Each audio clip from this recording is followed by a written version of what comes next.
All summer long on the Everyday VOpreneur podcast, I am giving everyday VOpreneurs an opportunity to come on the show, ask me a question, get an answer, and fingers crossed, hopefully it's a good one. Today, I've got Cody Rock on the show. Glad to have you here, Cody. How you doing? Doing great, Mark. Thank you for having me. Tell me what your question is. My question is, what is the difference between SEO and GEO? SEO being search engine optimization and GEO being generative experience optimization, and how can voice actors leverage these tools to get in front of more buyers? Right on. Very important question. I think that there are a lot of voice actors that have very strong feelings about AI for obvious reasons. But because of those strong feelings that they have for AI, they are just casting aside completely, and they're missing out on some of the potential opportunities that AI brings. And the GEO side of things, generative engine optimization, which may or may not be the ultimately adopted term. I've heard so many different terms tossed around to describe it, but it's something that I think we need to be paying attention to, because I think that the way that we search is changing.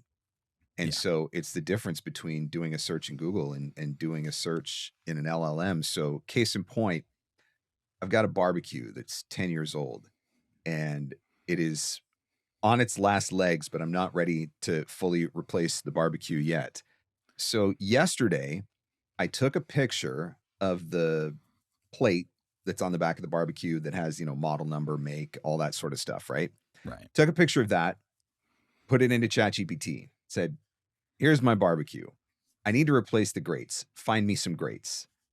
Come back a few minutes later, ChatGPT's given me a list of, these are the different grates. These are ones that I think will fit. These are ones I'm not sure about. It gave me a complete breakdown. Here's stainless steel ones and why you'd want to go that way. Here's cast iron, why do you go that way? It gave me everything that I needed.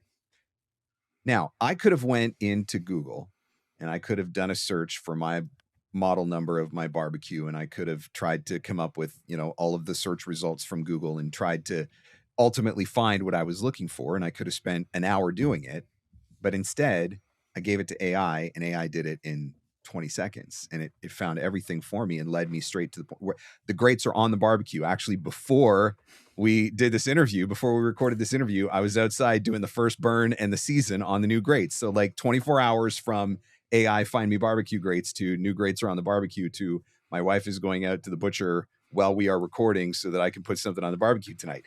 The way we search now is different. And so the way that we need to be thinking about search on our websites needs to be different, because we're not just building websites for Google anymore. We're building websites, or we should be building our websites, so that if somebody goes into ChatGPT, Perplexity, Claude, whatever, name the LLM, that we're going to come up. Right. How do you do search?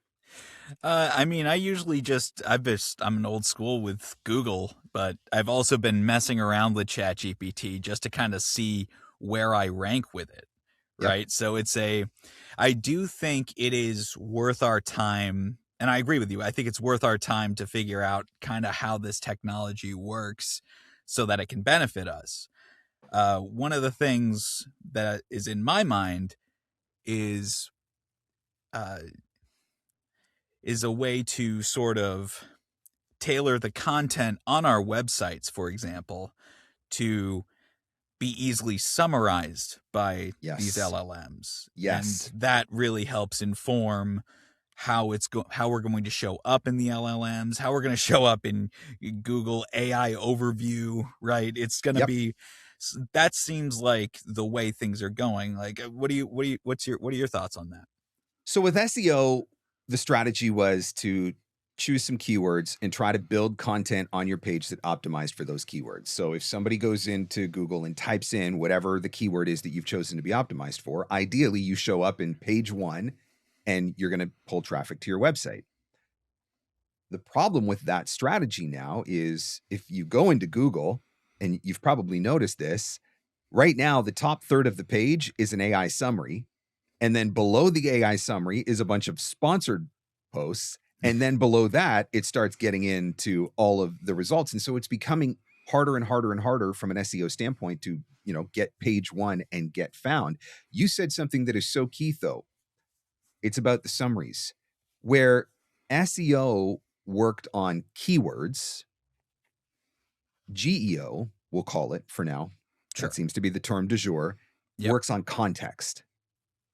And so that's the difference. You could go in and try to optimize your page for best documentary narrator or male documentary narrator or whatever. Pick choose the keywords that you were going to try to get your website optimized for, and you could place those keywords strategically all throughout your website. And to be clear, I do think that stuff still matters. I think we still need to be thinking about the SEO side of things. But now we need to be thinking about, okay, if somebody's doing a search, they're going into ChatGPT and writing who are some documentary narrators for science and history content. And that's the question that they're asking. And so do you have content on your page that fits into that context of that question so that the LLM is pulling from your page and using your page as a reference? And one of the big developments that's happened in a lot of these LLMs now is they are giving context and links. So before, ChatGPT would just spit out an answer. These are the 5 best voice actors for documentary, blah, blah, blah. Now it's actually saying, here are the 5, here are their websites, here's why I think this, because based on what content I pulled from their website, et cetera. Right. So you're able to do more and more right from within the LLM. And so part of and just to be clear, I am still very much learning all of this, right? I am not an expert in this subject matter by any stretch of the imagination, but I have started creating content on my website trying to adapt for these strategies. Part of what I think we need to be thinking about now is, what are the questions that people what kind of questions would somebody be typing into ChatGPT or Gemini? Right. That I could have the answer for, or be the answer for, or be the result for. So again, it's the difference between science documentary narrator, which somebody might type into Google and you would pull up on those keywords, versus who are some documentary narrators specializing in science and history content, which might be a question that somebody would go into the LLM and ask. And so what we need to be thinking about are, what are some of those things? What are some of the questions that we want to be able to be found for? If somebody was trying to find you, I keep saying documentary just because that's what I'm trying to optimize for. It could be automotive. It could be telephony. It could be commercial. It could be a particular kind of commercial. It could be commercial in a very specific jurisdiction, right? You could have an entire page that talks about your local area and being a voice for commercial in your local area. And so I think part of this now as well is going to become about, and again, I could be wrong on this, but it feels like he who has the most content wins. If you just have a one-page website and it lists your demos and it's got a small about you section and it's got some information about your studio and it's got the list of clients that you've worked with and whatever, which is what most of us have traditionally had in the past, there's not a whole lot of content there for the LLMs to draw context from to be able to reference back to you. And so now what you got to be thinking about more than ever, and this is something I've talked about for years, I talk about creating genre-specific pages from an SEO standpoint. There was value in that. Well, now you need to be creating genre-specific pages from a GEO standpoint. So if you've got a promo demo, you want to have a dedicated promo page that talks about your work in promo and the types of promo that you do. And, again, thinking about what are questions that somebody might ask for promo that I would want to be found for. And if you do radio imaging, you're going to want to have not just a radio imaging page, but you're going to want to have a radio imaging page, plus maybe you're going to have one that's specific for your country imaging. And maybe you're going to have one that's specific for your rock imaging. And maybe you're going to have one that's specific for your pop imaging, or whatever the formats are, right? So you might end up building out 10 different pages and optimizing 10 different pages for that. And so this is where there's an opportunity to niche down and create content around all of that as well. So it could be not just that you're creating a page for automotive, but you're creating a page specifically for trucks because you're a truck guy, or whatever it is, right? You could be creating pages because you've got, maybe you've got like a blue collar Southern thing going on, right? And you could literally build a page around that so that if somebody goes in and says, hey, I need a voice actor who sounds like a blue collar worker with a Southern accent, And then Yeah. ChatGPT pulls it up. Is like, oh, here's a page that, that specifically matches that. And so that in and of itself probably sounds really overwhelming. You're like, oh, great. Let's just go and create 100 web pages. Fantastic. That's right. That's what blogs are for. But what I have been doing is I have been using AI to build the pages for me. Interesting. And so I've created probably 50 or 60 new pages on my website in the last few months that have all been built by AI, but built with that specific purpose. And then to take it a step further, I'm giving away all the secrets now, I have literally been feeding AI my Google Analytics data and my Google Search Console data and saying, okay, you know what the end goal is this, right? And we've built pages to accomplish that end goal. Here's my raw Google Analytics data. Here's my raw Google Search Console data. Is it working? What do we need to be doing differently? And so I'm constantly reevaluating the strategies. And so I was just actually talking with Patrick Kirchner about this about an hour ago. We were texting on Facebook because we were talking about this a little bit. I said that I'd actually built about 40 pages around a strategy. And then after about 3 or 4 months, I fed AI my analytics and Search Console data and said, okay, this was the strategy we're working towards. Is it working? And the AI comes back and says, here's what's working and why. Here's what's not working and how we can fix it. And so then I was able to say, okay, well, go rebuild all those pages and fix all the things that we need to change. And so now I've got all of this happening automatically in the background, and I can see now where I'm starting to pop up in AI searches for some of the things that I want to be found for. Now, the trick with all of this, which it was the same with SEO, you couldn't optimize SEO. Well, it would be really hard to optimize your SEO on your website for 50 different keywords. Yeah. Unless you were building out a ton of content, right? You would have to build a ton of pages. So what you had to do is you had to think about what are the 3 or 4 things that I really most want to be found for, and try to build an optimization strategy around that. Now you got to take it a step further and start thinking about what are all the different questions that somebody might be doing a search for where I could be found. Right. And that's the tricky part. But one of the things that I think that you can use as a clue for that is, what are the questions that your clients are asking you on a regular basis? That's an interesting point. And this is all just text, right? Too. Like, this is all just purely text. I'm seeing more and more, and the reason I bring that up is because I'm seeing more and more on things like YouTube. Like, they have AI summaries of videos. So maybe that's how much do you think that plays into it? Because I'm starting to think that plays into how it's not just how you're found in large language models, but also how much you're found in classic search engines like Google, like YouTube, like any search engine in any social media site now, right? Have you seen that? Like, what have your thoughts on that? So I'm creating these docu-short videos, and I've probably at this point I've created, I don't know, 60 of them maybe. And initially the videos themselves didn't really do anything for me from a background standpoint, because AI couldn't watch or recognize the videos or anything like that.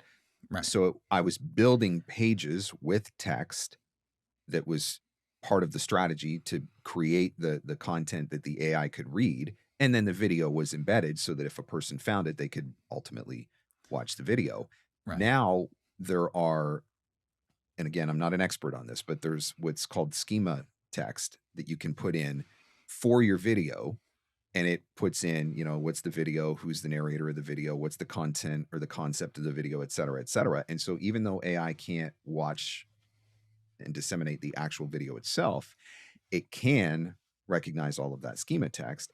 And so then it can start using that stuff, it can start using your video content as a reference source. And so I've seen that starting to happen a little bit as well. And again, The only reason why I know any of this is because I'm actually using AI to help me do it. I would love to be able to go out and pay somebody to do this for me, but I just don't happen to have several $1,000s sitting around to be Right. able to make Yeah. that investment, right? And so Mhm. I'm using AI to help me do this. And, you know, it's trial and error. I've been working on the strategy for, I don't know, 6 or 8 months at this point. Had to rebuild pages a couple of times, had to go back and change content on a couple of times with trial and Right. error.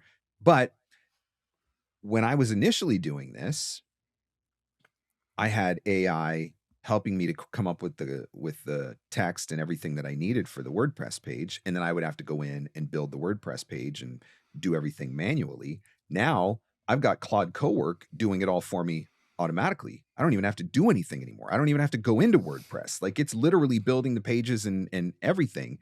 That's how far the technology is going. And I know there's gonna be some people that are gonna be like, you know, some people are gonna be creeped out by that. Some people are gonna be pissed off by that, and that's fine too. Right. But I'm just trying to, like, if this technology is going to disrupt my industry, which, to be clear, it has massively. It's had a massive impact on my business. I've lost work because of it. If this technology is going to be a thing that's going to take me out in certain areas, then I'm at least going to use it to my advantage in other areas where there's still opportunity. And I do think that search is one of those things. There's a statistic I shared in a class that I taught earlier this year.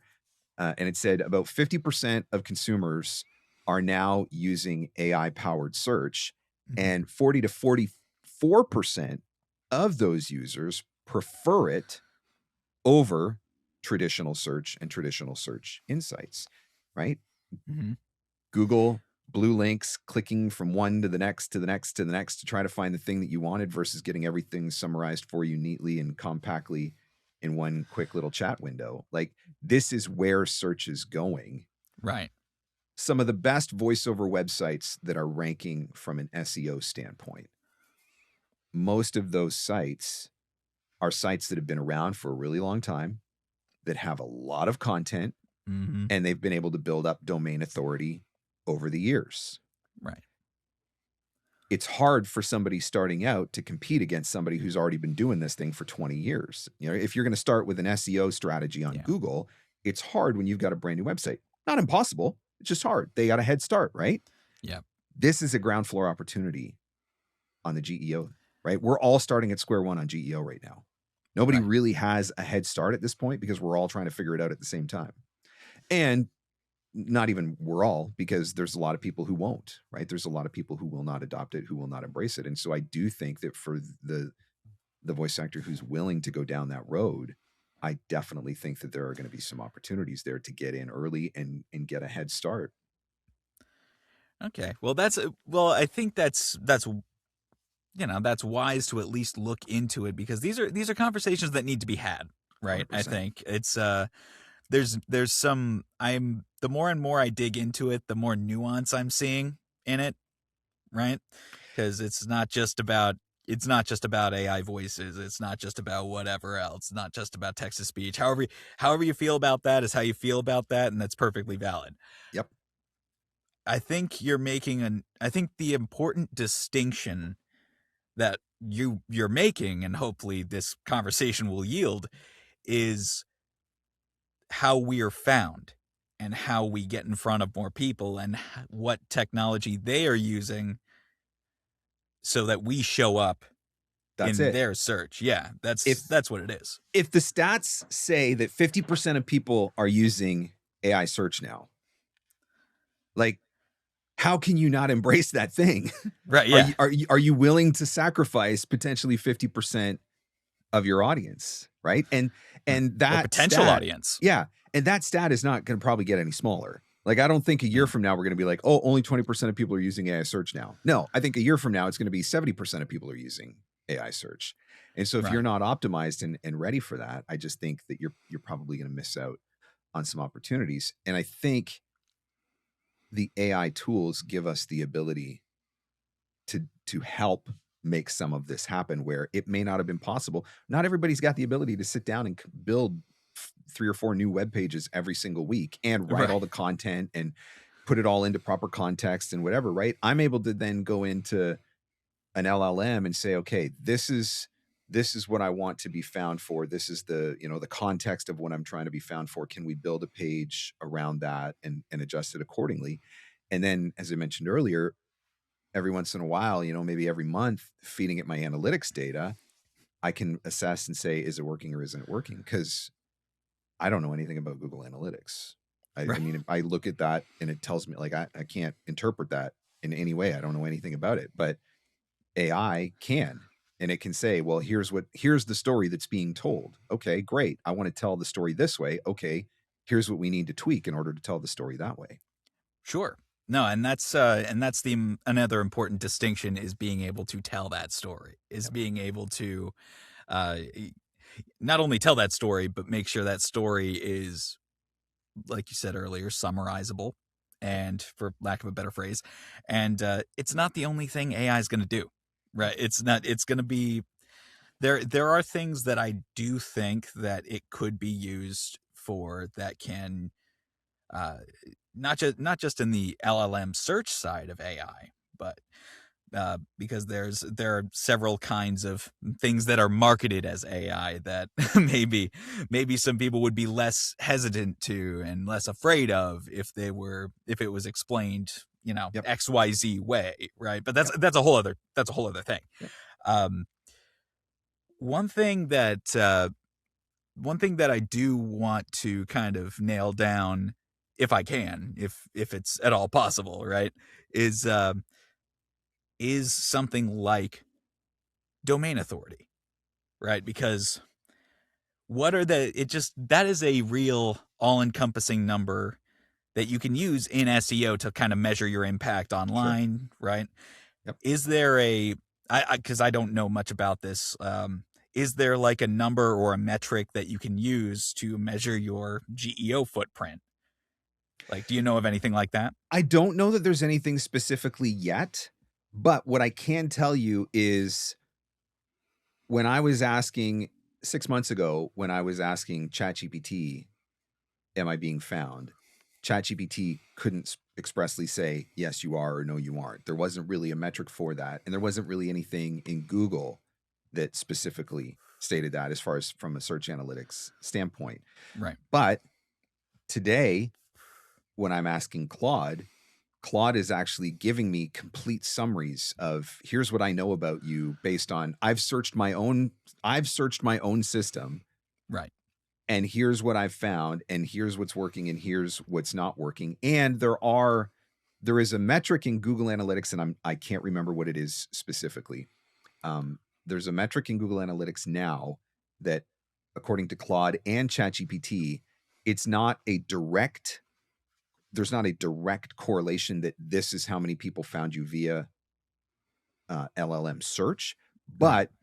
that number is connected to LLM search. So it's an indicator that this may be how people are finding you. So I don't know off the top of my head. Again, I'm still trying to learn all of this stuff myself. I don't know that there's a specific metric that you can measure, like, oh, you came up in 20 searches in ChatGPT this week or whatever. I'm not specifically sure of. Right. But you mentioned domain authority, and I think that's a big part of it because these LLMs they're pulling their content from reputable sources as much as possible. They're pulling it from reputable sources. And one of the ways that you can build the domain authority is by having content which is continuously refreshed, right? And so if your website is 5 years old and you haven't put anything new on your website in 5 years old, that's not going to pull the same level of authority from an LLM necessarily as a website that's a year old, but they're publishing new content 2 or 3 times a week. Right. And so and obviously it's looking at the value of the content, the direct correlation between the content and what the person is searching for, right? And so their context matters, which we talked about at the very beginning, right? Like that's one of the big differences. It's not just about keywords, it's about context. So that's where I come back to, if you were trying to get started going down this GEO road, I think the first thing I would be thinking about are what are the most common questions that my clients and that the voice buyers are asking me.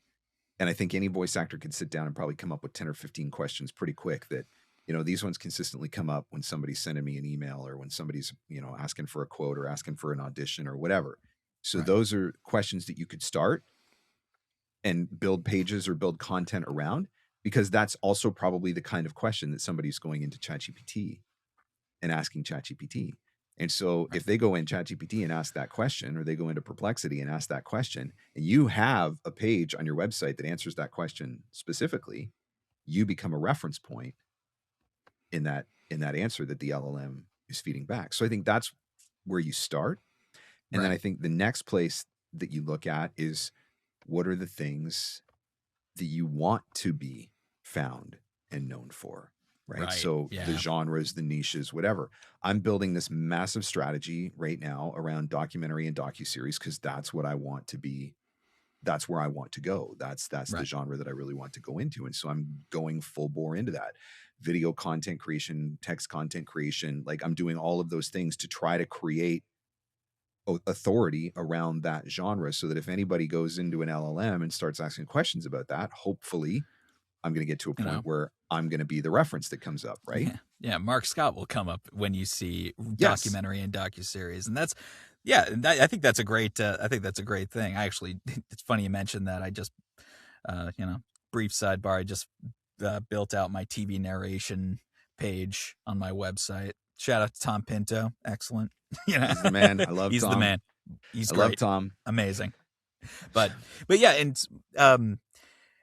it's optimization. You keep using that word because that's the strategy, that's the intent. The intention is the genre. The strategy is optimization.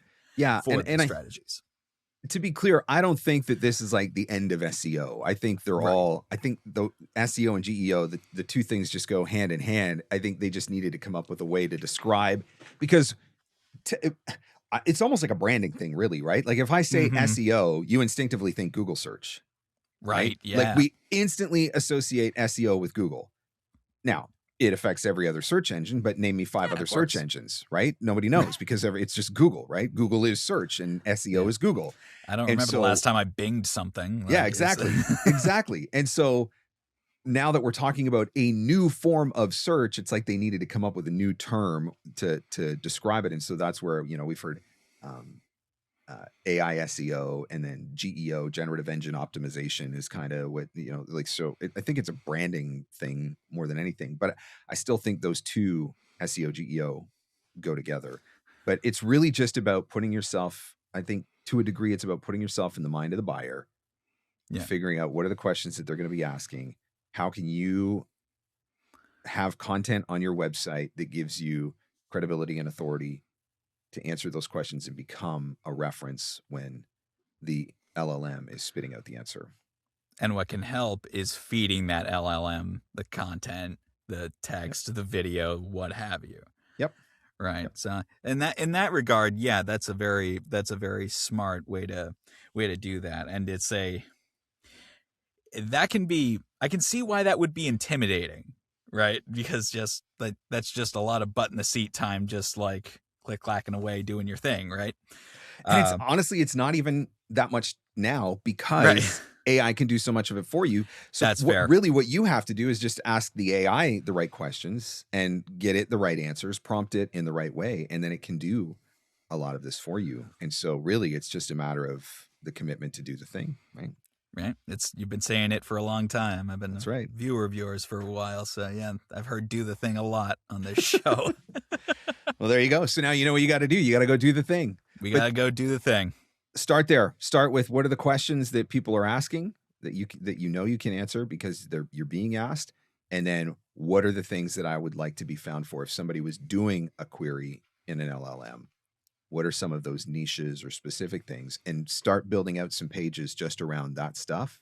And I mean, you're already going to be ahead of a lot of other voice actors who are still not doing it or ignoring it or not even putting the effort in at this point. And so that's how you get the head start on a ground floor opportunity. Right on. Okay. Love it. Hope that's been helpful. It has been. Thank you, Mark. Great to talk to you, Cody. Thanks for coming on the show. Absolutely. Thanks for having me.